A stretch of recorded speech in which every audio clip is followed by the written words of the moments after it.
The first thing she noticed wasn't the silence. It was the moment everything stopped feeling safe. Because someone had been watching her, waiting. And once he moved, there was no going back. The first thing Dr. Casey Waters noticed wasn't the silence in the lecture hall. It was the blood.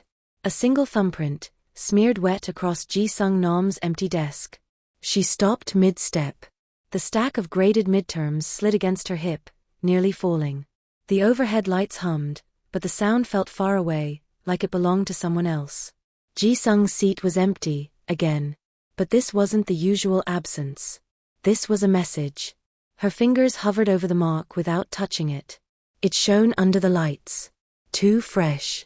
Too deliberate. Her pulse tripped. Ji-sung Nam was quiet. Brilliant.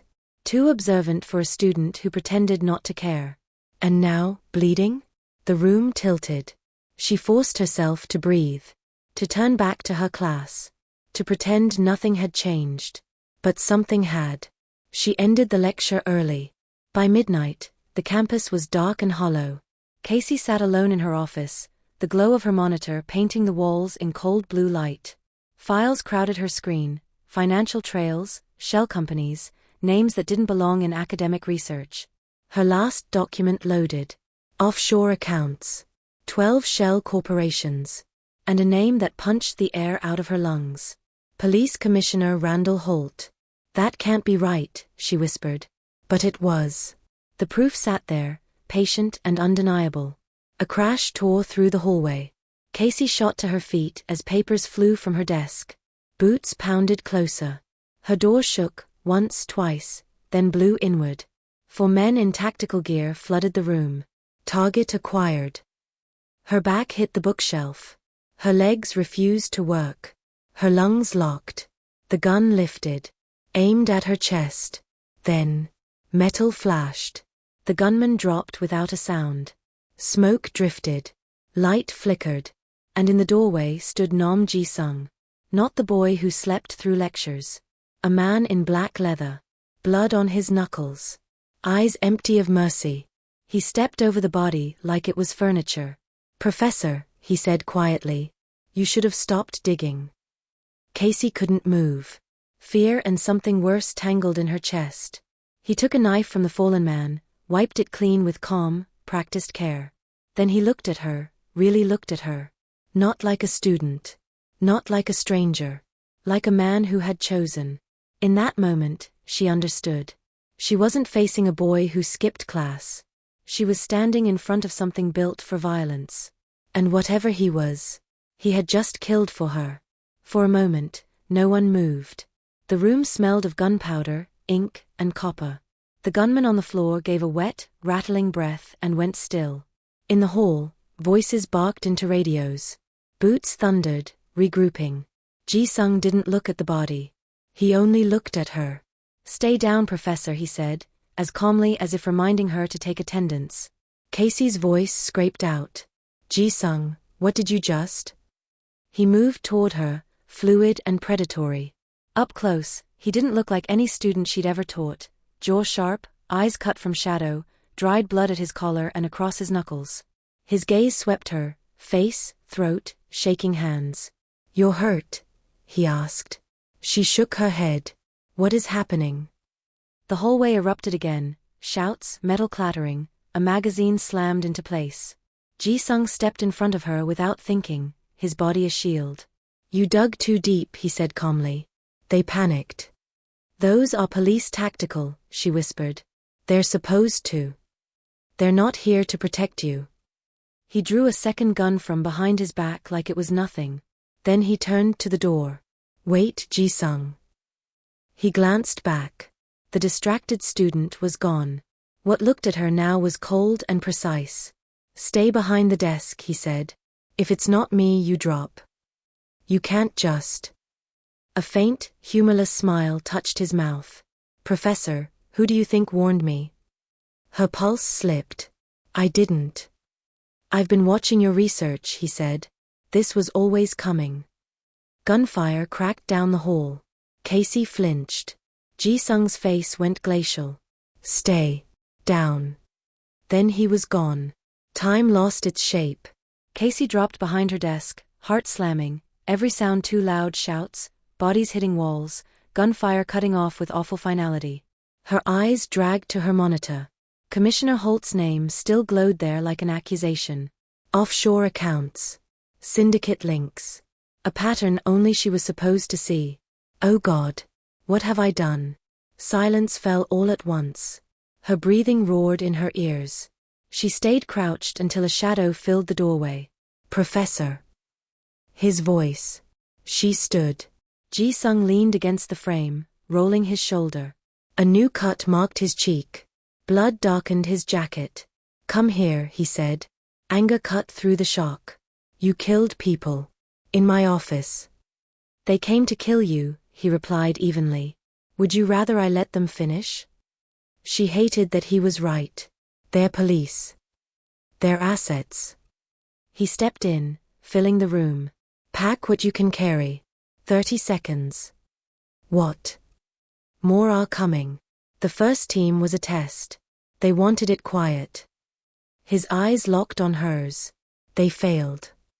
I'm not leaving with you. You're my student. He laughed softly. No, Professor. I'm not. He crossed the space in 3 strides and caught her wrist, gentle, unyielding. My name is Nom Ji-sung. You know that part. What you don't know is that I'm the heir and ghost strategist of the Ocean Syndicate. Her blood iced. She knew that name. You're lying. You taught me how people think, he said. I used your work to build empires. You took my class to, what? Refine murder. To understand power, he said quietly. And to watch you. I'm not part of your world. You are now. Sirens wailed somewhere below. You exposed the commissioner, he said. That made you a liability. His fingers tightened. Unless you're mine. It was wrong. It still sent a shock through her. You can't keep me. You have 20 minutes before they erase you. He leaned close. Choose. Her mind raced. Stay, die. Run alone, die slower. Go with him. You'll protect me? I will ruin anyone who touches you. And she believed him. Fine, she said. I'm doing this to live long enough to testify. His mouth curved. You'll find I'm persuasive. They moved fast. She stuffed her laptop and drives into her bag. He pulled her coat over her shoulders himself, fingers brushing her neck. Focus. They stepped over bodies. She hated that her mind catalogued angles and precision. You killed 4 men in under 3 minutes, she muttered. Efficient. They slipped down a side stairwell. The building felt drowned in silence. Why were you even here? She whispered. Did you miss me, Professor? No. You lie badly. Outside, Chicago cut cold. A black SUV waited. I'm not getting into a random car. It's not random. A man stepped out. Boss. Boss. Ji-sung said. You're kidnapping me. I'm relocating my investment. That's worse. He leaned close. I'm the only one who needs you alive. Fear warred with something darker. She got in. The campus vanished behind them. You're quiet, he said. I'm counting your felonies. I won't let you go to prison. Comforting. How long have you done this? She asked. Since 19. And my class? You're the best, he said simply. I learned from you. Did I get you right? Almost. What did I miss? His gaze dropped to her mouth. Obsession. Her skin went cold. On me? Yes. I'm not a toy. I don't study toys, he said. I study threats. And you threaten everything. You're insane. Probably. But you're alive. Concrete rose around them. Gates slid open. A safe house. Safer than your office. Steel opened into quiet luxury.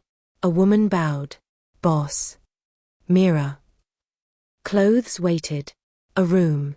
A cage that smelled expensive. I'm not staying, Casey said. I need to call. Phones are compromised, Ji-sung said. You speak to no one. I'm not your prisoner. No, he said softly. You're more valuable than that. My asset. My weakness. It shook her. You want this city saved, he said. So do I. I just don't believe in rules. You're a criminal. And the law won't save you now. So I hide while you do violence. You survive while I make sure you can go back. Mira led her away. Later, Casey lay awake. There was blood on a desk. A commissioner about to fall. And a syndicate prince who thought she belonged to him. She should have felt only fear. But beneath it burned curiosity. About the machine she'd studied from a distance. About the man who'd stepped from shadow and claimed her survival as war. And under that, something hotter, more dangerous. You belong to me now, his voice echoed. She hated how safe it sounded. The safe house slept like a creature that never fully closed its eyes. Concrete walls murmured with hidden power. Sensors blinked in the hall. Cameras drifted in slow, patient arcs. Everything here was built to keep someone in, or keep everyone else out. Casey wasn't sure which she was yet. She woke to filtered light and the dull weight of exhaustion in her limbs. Her dreams had been gunfire and dark eyes and a hand on her wrist that felt too certain. The bed was too soft. Too deliberate. Her life had split on a bloodstain. A knock came at the door. Yes, she said. Mira stepped in, tablet at her side. Breakfast is ready. The boss asked me to bring you. Does he think I'll get lost? Mira met her gaze calmly. He thinks you'll try to leave. Casey had no reply. Because she had already thought about it. He is possessive, Mira added. But only when he feels responsible. Responsible. The word felt wrong for a man who killed and took and commanded like gravity. They entered a sleek dining space ringed with camera feeds and city scans. Sung sat at the head of a long table, a mug of black coffee in hand, scrolling through data on a hollow display. He looked different in daylight, sharper, more composed, even more dangerous. His turtleneck hugged broad shoulders, and faint bruises peeked from beneath the fabric. But his eyes, those dark, unreadable eyes, lifted the second she entered. Heat shot down her spine under the weight of his attention. Professor, he said, rising smoothly. Eat. It wasn't a request. Casey sat across from him, every nerve taut. Her plate was already arranged, steel-cut oats with berries, a side of eggs, a cup of perfectly steeped tea. You know what I eat for breakfast? She asked, a defensive edge in her tone. You take pictures of your meals for your academic Instagram, he said without looking up. 5 months of data. Her cheeks burned. Studying her wasn't new. But this level of surveillance sliced her open in ways she wasn't prepared for. She picked up her fork. You can stop monitoring me like a lab animal. He lifted his gaze slowly. You are not an animal, Professor. His voice sank lower. You're a priority. The air tightened between them. She forced her focus to the food. What's happening today? Ji-sung pushed a tablet toward her. Your research hit every major syndicate surveillance system last night. Holt panicked.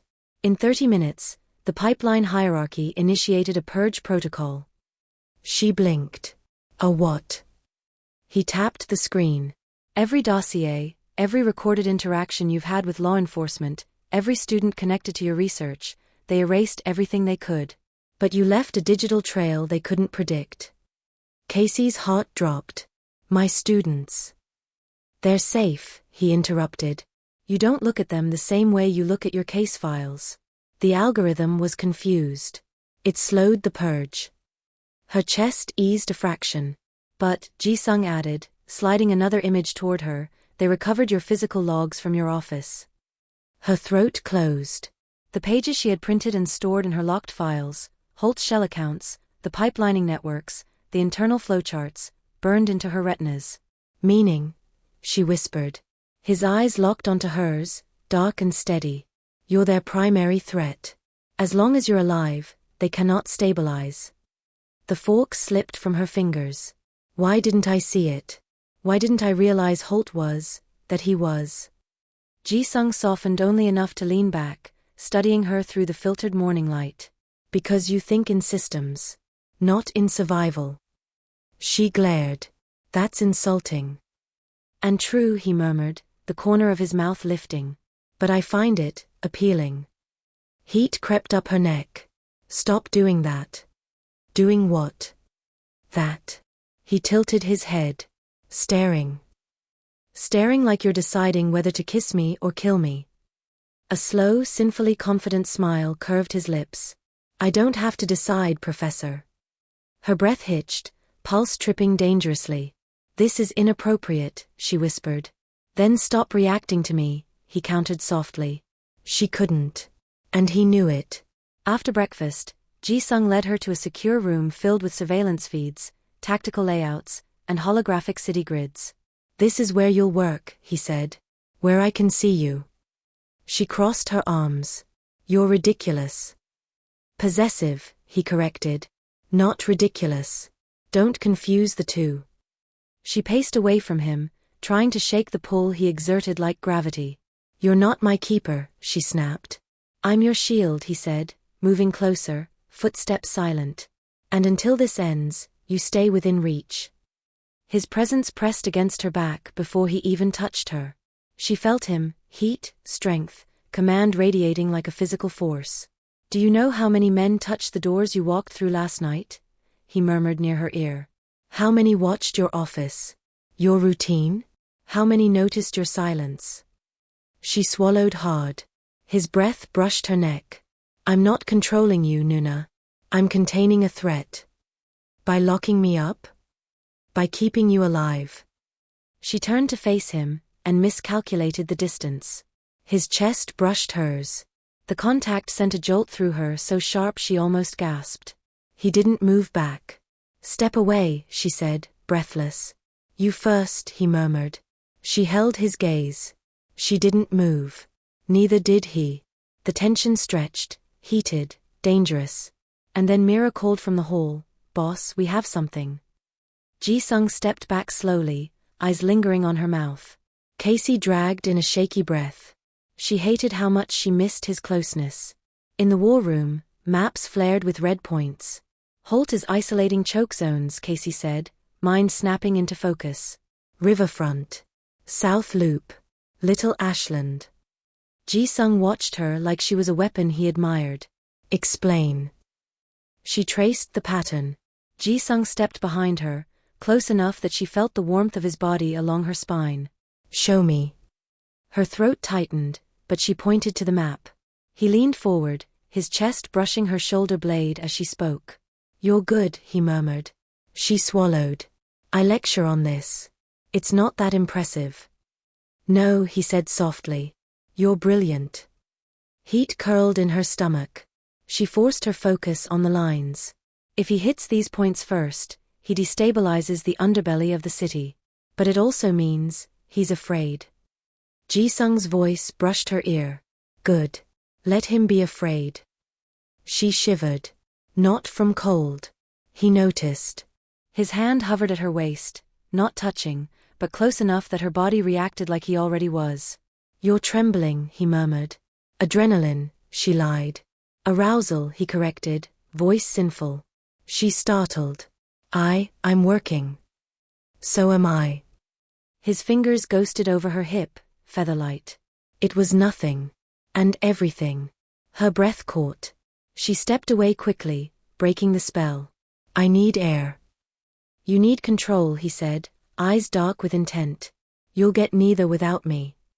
The alarms hit at 3 p.m. A shrill, electronic wail. Mira sprinted into the room. Boss, East Perimeter compromised. Unmarked tactical units.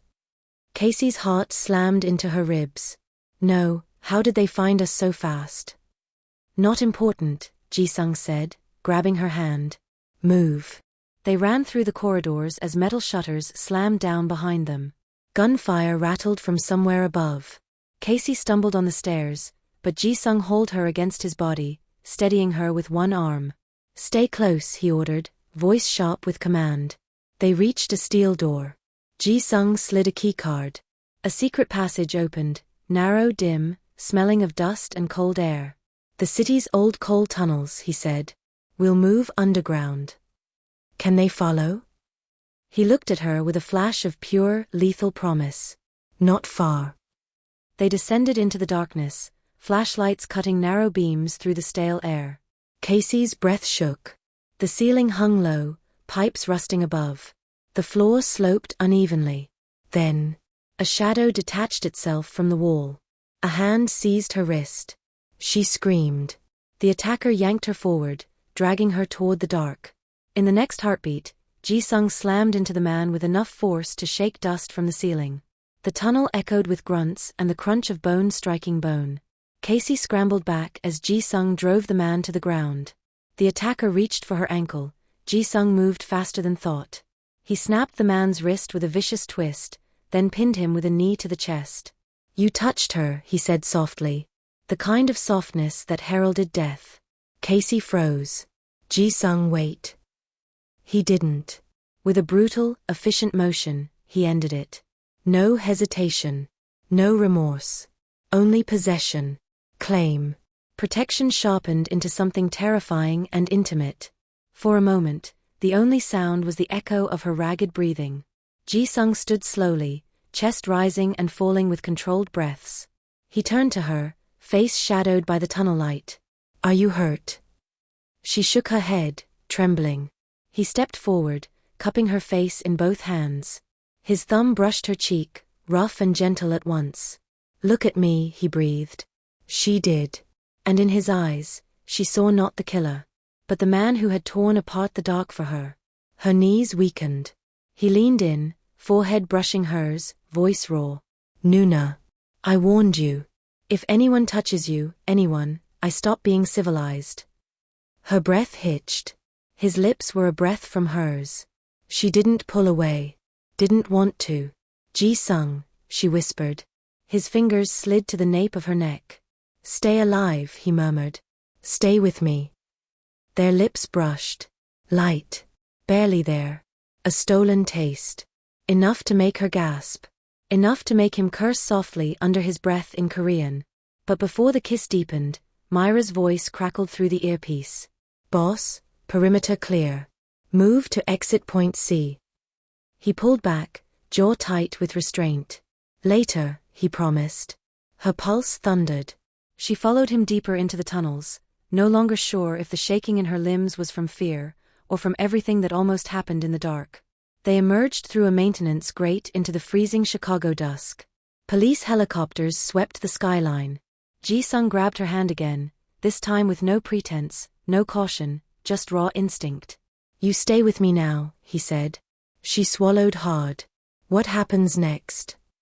His grip tightened. We go higher, he said. We stop hiding.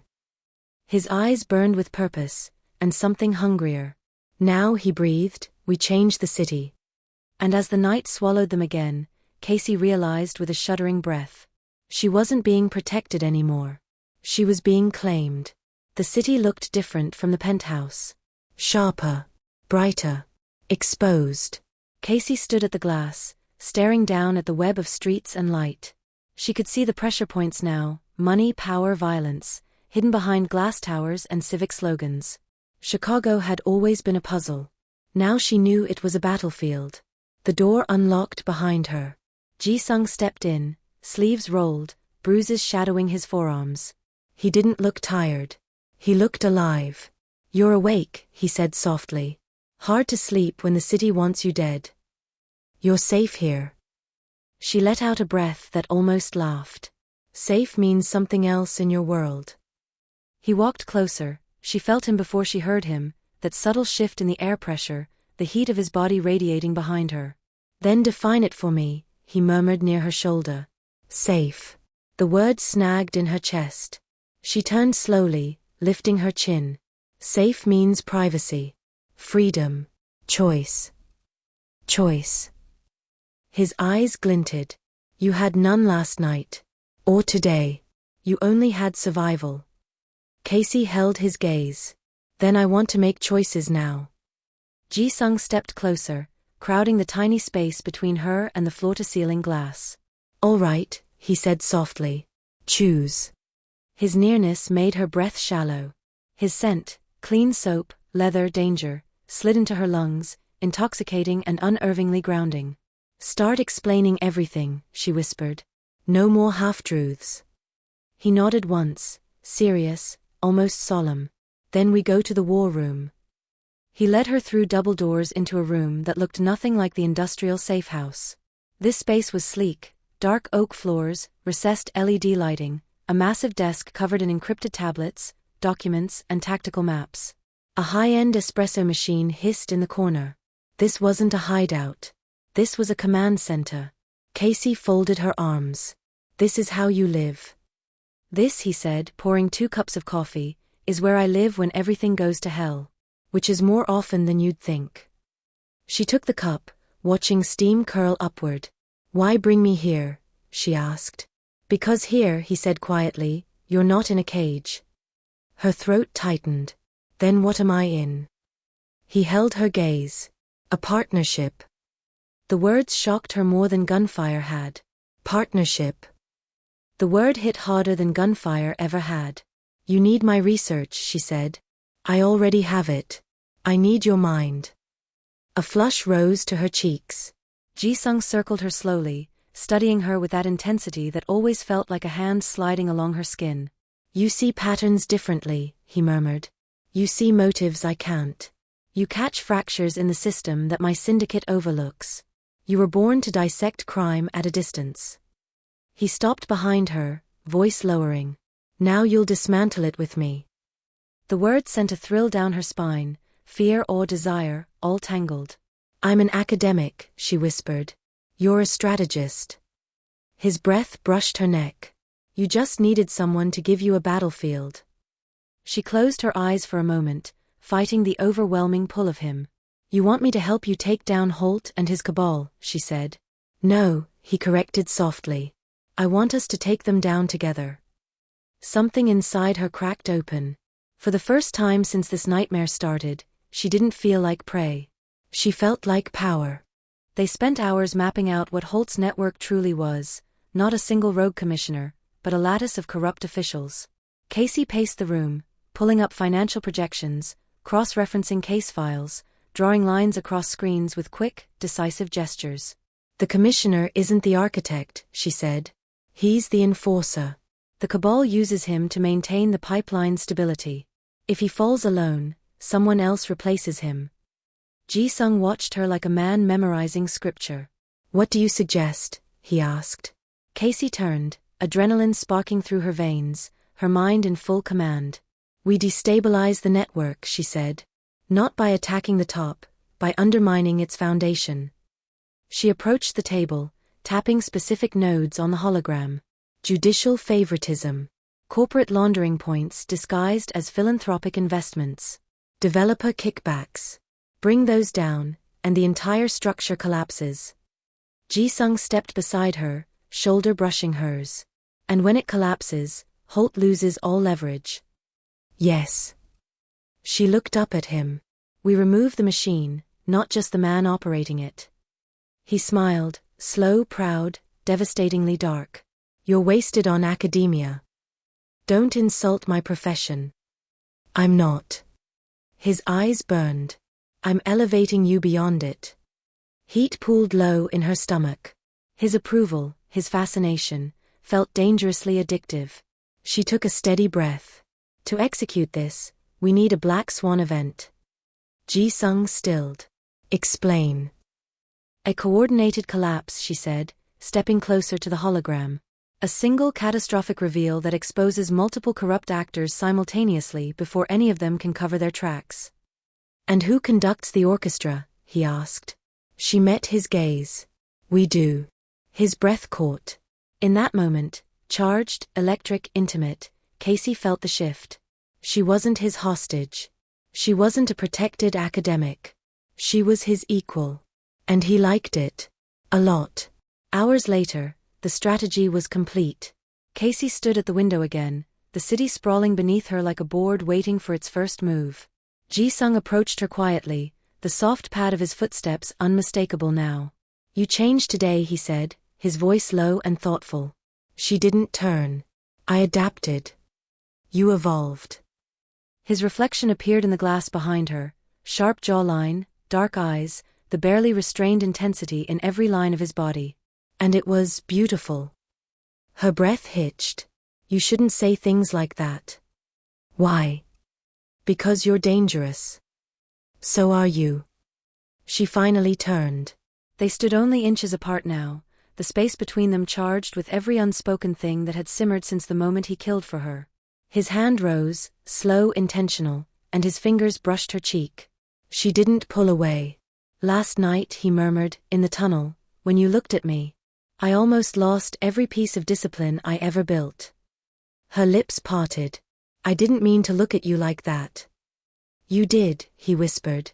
And I haven't forgotten it. His thumb stroked her jaw, the softest, most devastating touch she'd ever felt. Heat coiled inside her, tension winding her breath tight. Ji-sung, she breathed. He leaned in, forehead almost touching hers.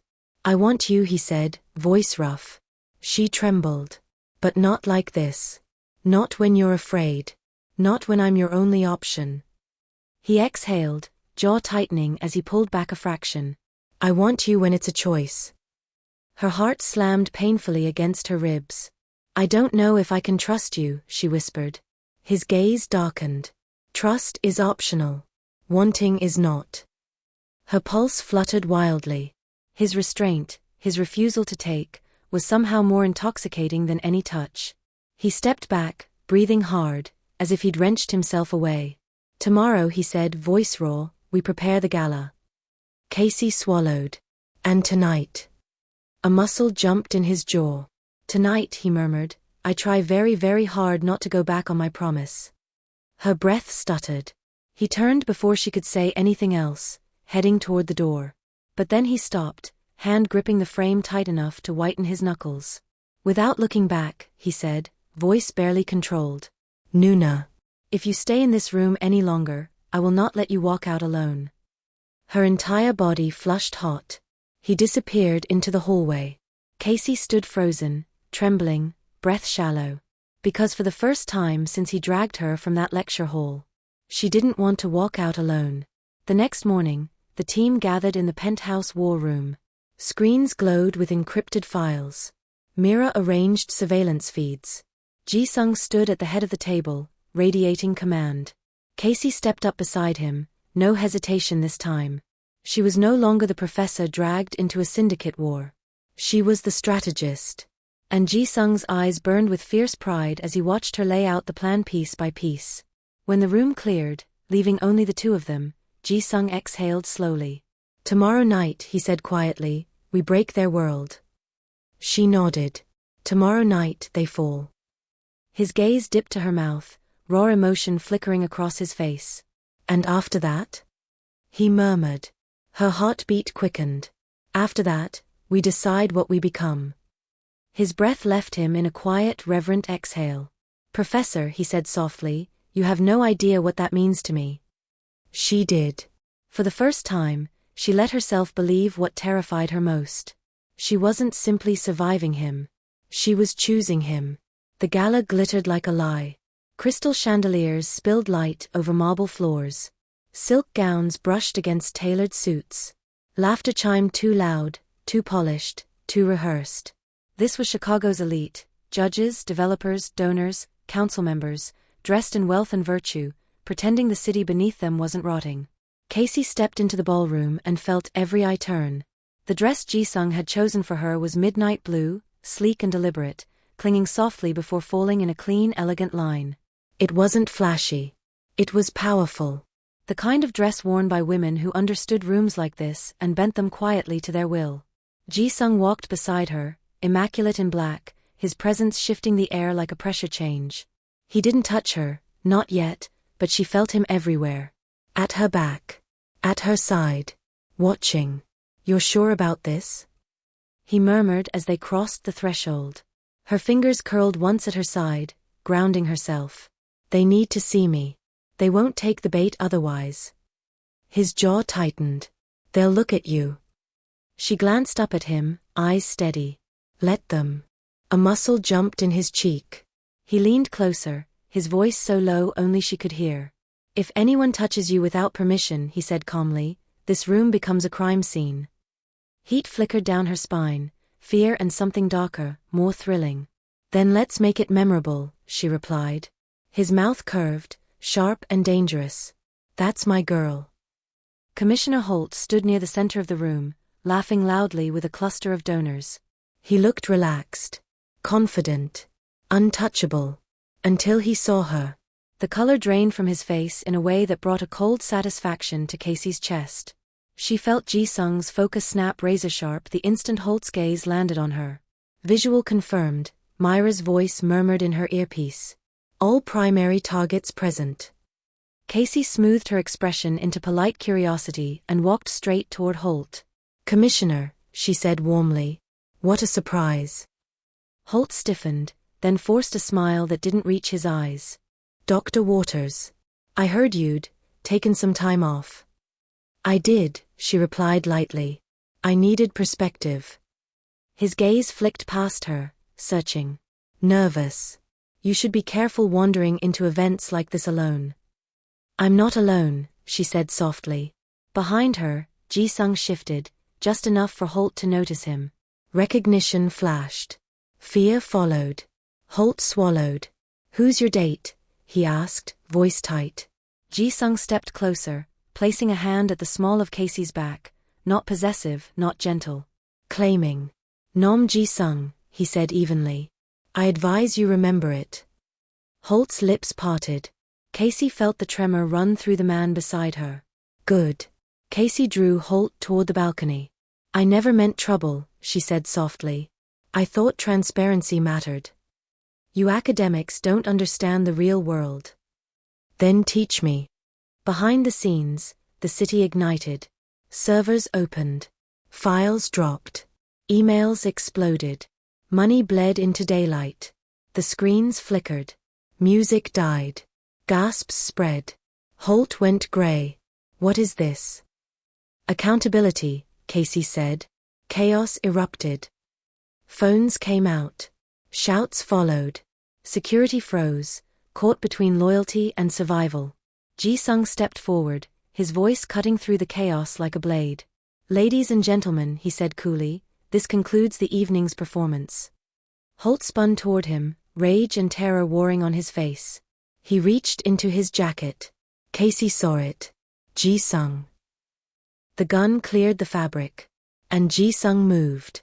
He was faster than panic, faster than fear.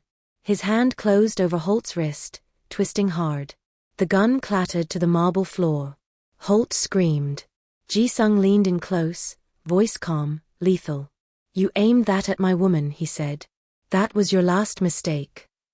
Federal agents surged in through the doors, badges flashing, weapons raised. Holt collapsed to his knees. The cabal shattered. By dawn, Chicago knew. Headlines screamed. Arrests followed. Judges resigned. Developers vanished. The pipeline was broken. Casey stood in the penthouse hours later, wrapped in one of Ji-sung's shirts, watching the sun bleed gold over the skyline. You could have disappeared, she said quietly. After tonight. You didn't have to clean house. Ji-sung came up behind her, arms sliding around her waist, his chin resting briefly against her shoulder. I wanted you to wake up in a city that wasn't poisoning itself, he said. And because, his voice lowered. I don't want you looking at me like I'm something you need to fix. She turned in his arms. You're not fixed, she said. You're deliberate. His eyes softened, just enough to make her chest ache. And you? He murmured. She reached up, tracing the line of his jaw. I'm no longer pretending I don't understand power. Their kiss was slow this time. Deep. Controlled, but burning with everything they'd held back. His hands slid into her hair, firm and reverent.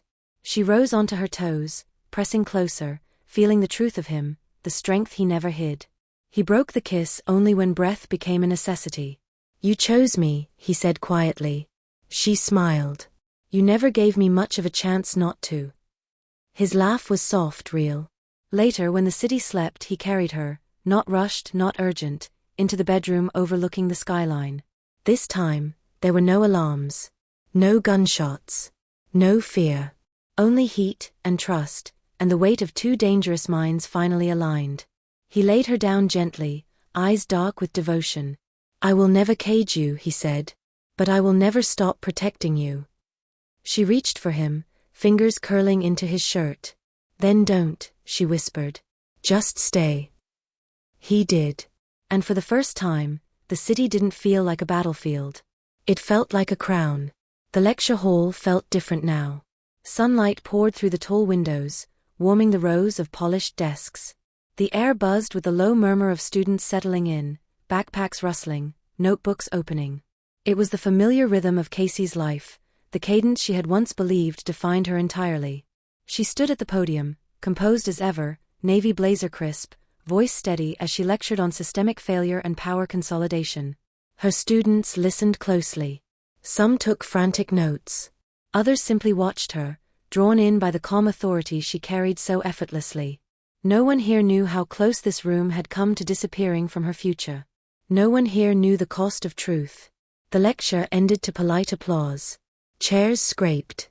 Students filtered out in clusters, already absorbed in their screens and conversations. Except one. He sat in the back row. Nam Ji-sung didn't blend in. He never had. Tailored charcoal suit.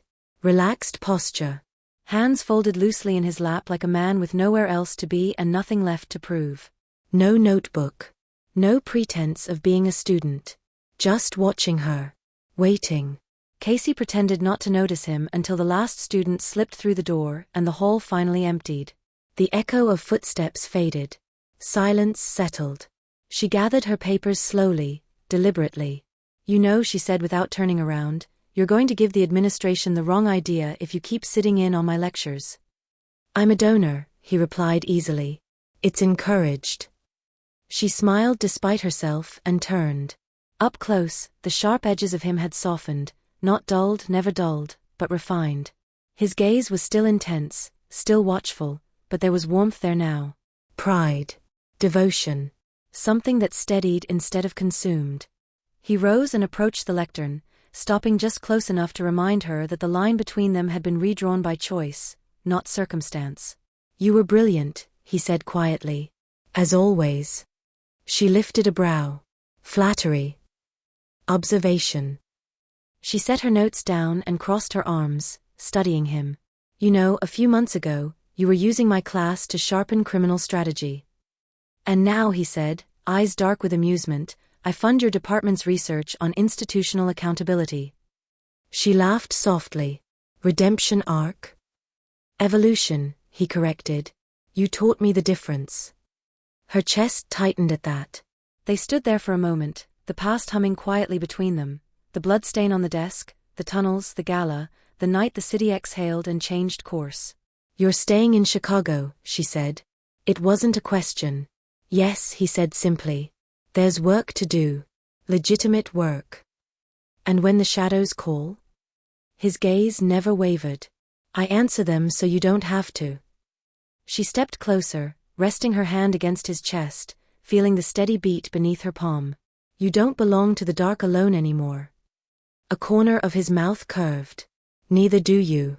He took her hand, thumb brushing over her knuckles in a gesture that felt intimate precisely because it was restrained. "I never wanted a crown," she said softly. "I know," he replied. "That's why it fits you." They left the lecture hall together, walking side by side down the marble corridor. No bodyguards. No urgency. Just two people who had chosen each other in the wreckage and built something deliberate from the remains. Outside, the city moved as it always had, cars rushing, voices rising, life continuing. But this time, it felt different. Balanced. As they stepped into the sunlight, Ji-sung leaned in, voice low and certain. "You still see the world like a system." She smiled up at him. "And you still see it like a hunt." "And yet," he said, lacing his fingers through hers, "we make it work." She squeezed his hand. For the first time, Chicago didn't feel like a machine to dismantle or a battlefield to survive. It felt like a future. And this time, she wasn't facing it alone.